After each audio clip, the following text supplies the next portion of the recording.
Hey guys, how are you doing? Chris here. Welcome to my review of the Zhiyun crane. So this is a 3-axis gimbal slash stabilizer for mirrorless cameras like my Sony a6300 here.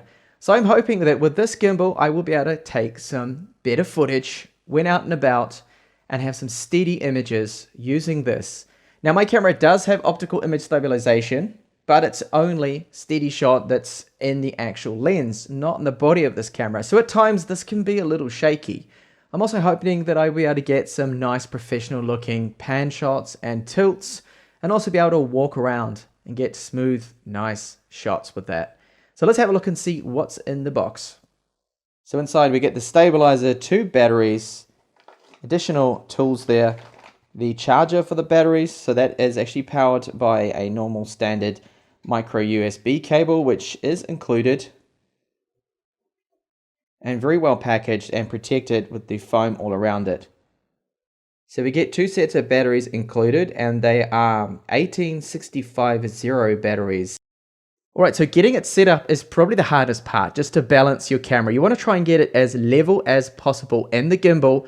That way it will be the most efficient and the motors don't have to work as hard trying to keep it level. So it's definitely recommended to do this. So we have 3 screws here to control each of the axes there.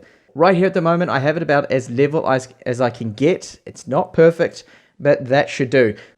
So you can also use the crane in inverted mode, and all you need to do is just hold it upside down when you first power it on, and then give it around 30 seconds to calibrate itself. You can see already that that is nice and level, so you can get some very low like shots holding that down to the ground and moving around. So this is the application that you can download from Play Store, and this is the latest version that it told me that I needed to update to. And I'll just show you some of the things you can do. So you can calibrate it, to go through the calibration. If you've got a problem with perhaps maybe the roll axis, the horizon isn't quite spot on, then you can go through that and make sure it's correctly calibrated. Other things here, it will tell you the battery life when you're connected up to it. At the moment I'm not actually connected because I've got it sitting on the table and I don't want it to be spinning around. You can control it through the controls here, which work in landscape mode.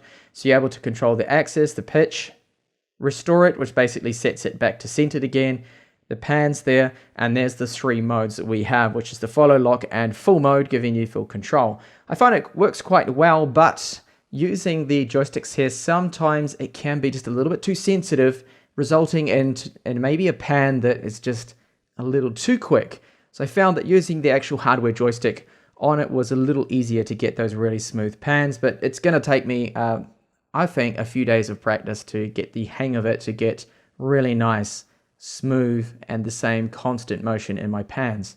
So we have the controls down here, and it's easy enough to power it on. Hold that down for about 3 seconds, and now you see it is perfectly level now.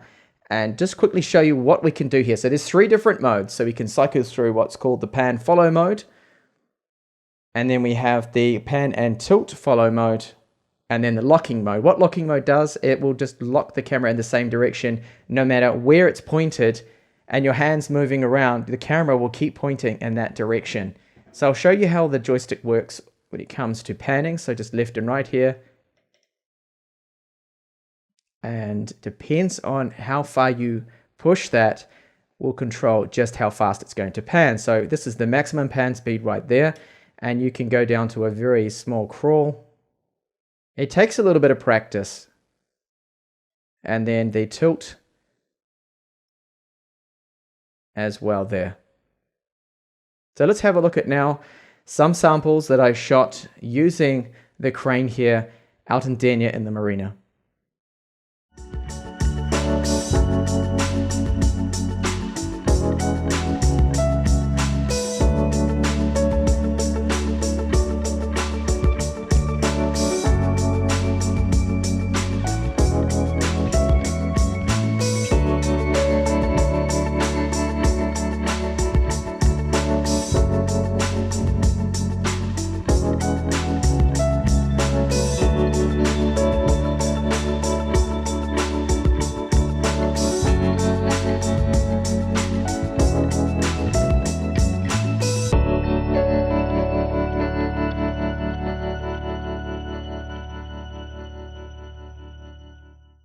So this is fixed mode walking with the gimbal, and I'll show you what it's like walking without it, just the camera handheld. And this is now the camera handheld, so there's only stabilization with this camera in the actual lens, not in the body.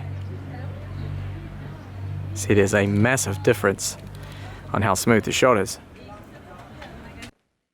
So as you can see from that footage right there, taken by a novice such as myself, that you can still get very nice shots out of this. Doesn't take that much to set it up. And once you're going with a little bit of practice using the joystick, you can get some very smooth pans and tilts. And I found that the stabilization walking there is just rock solid. That is super steady. Very, very nice. And I've had a lot of fun using this, and I can definitely recommend it.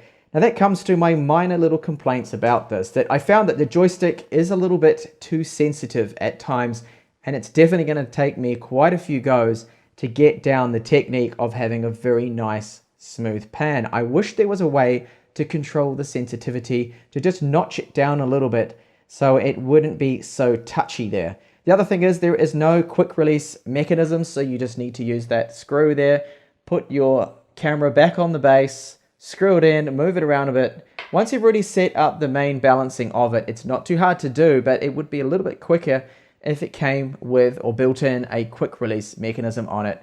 Would be really nice, and hopefully they can do that, and maybe the Crane too. So thank you so much for watching this review here, and if you haven't already, why not think about subscribing to the channel? I have many more reviews up and coming on tech from China, and I hope to catch you back in the channel then. Bye for now.